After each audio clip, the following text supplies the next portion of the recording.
Good morning, friends. This morning I want to return to the idea of not knowing, of not necessarily having the answers to all the questions we might ask. We've already learned that one big reason why there may not be answers is because the question being asked isn't an important one, or at the very least, it's not the main one, the main thing. But for this morning to jump straight to it, what about our own suffering? Our own suffering is pretty much a main thing to us, isn't it? What do we do when we don't have the answers concerning that suffering, or perhaps even the suffering of someone else? Well, let's go back to Job. People often think that the book of Job is a book about suffering. And while it's absolutely true that the book of Job includes a lot of suffering in it, it's not actually a book about suffering. It's a book about the sovereignty of God and the distinction between God and man. Because you're familiar with the story, right? Job was a righteous man, and then suddenly everything goes majorly sideways. Essentially, all his wealth gets stolen, his children get killed, his health goes down the drain. And since we're reading the narrative after the fact, we know that this happens because God gave Satan permission to test Job's faithfulness. But Job doesn't know that. Job doesn't know the scenario.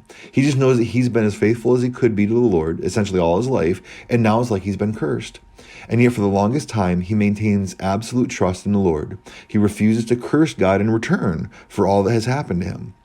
But then finally, he just can't take it anymore. And in chapter 31, he cries out to God, asking him to explain what he did wrong to deserve all that he did endured. In essence, to explain why he's suffering. And in chapter 38, God responds. God asks, "Who is this that darkens counsel by words without knowledge? Dress for action like a man.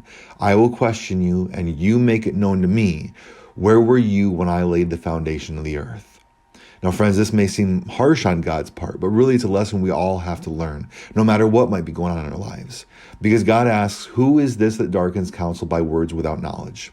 Essentially, God is saying that Job is demanding things, asking for things, without understanding what he's demanding and asking for. And we might respond, well, exactly. He doesn't know what's going on. Job doesn't know what's happening. He doesn't have the knowledge that he needs. He wants God to give him that knowledge that he doesn't already have. But that's the very point God is making. God is pointing out that Job doesn't know enough to understand that he does not have the right to know what he's demanding to know.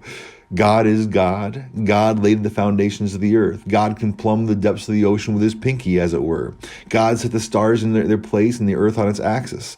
Who is Job to be making demands of God?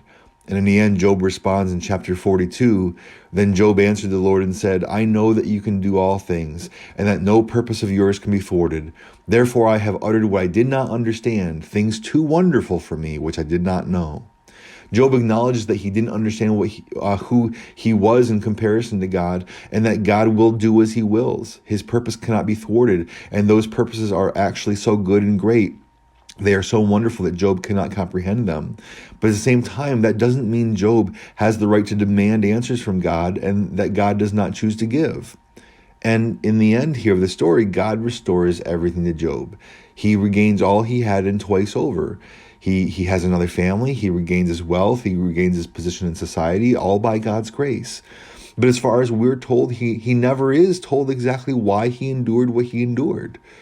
But Job stumbled over the lesson we all need to learn from this himself earlier in the book in chapter 19, when he declared, "For I know that my Redeemer lives, and at the last he will stand upon the earth. And after my skin has been thus destroyed, yet in my flesh I shall see God, whom I shall see for myself, and my eyes shall behold, and not another." Friends, Job knew the truth. He got overwhelmed later on so that he lost sight of that truth for a bit, but he did know the truth. And the truth is this, that his suffering, in fact, was not the main thing. That no matter what happens in this life is not the main thing. Job understood that a life was coming where he would see God with his own eyes. And that life, what we know as eternal life, that is the main thing. And so we need to learn the same lesson Job did concerning the sovereignty of God and the preeminence of God over man, and that his plan, his purpose, his ways are too wonderful for us to behold. And so we must understand that, in fact, our suffering in this life, and this life in general, really is not the main thing. What is yet to come is the main thing. And we are given every answer we need about that main thing. Because it's true, we don't know how it all fits together sometimes in this life.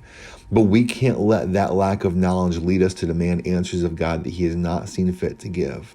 Rather, like Job in both the beginning and the end of the story, we need to trust in the Lord, for he is sovereign and he is good.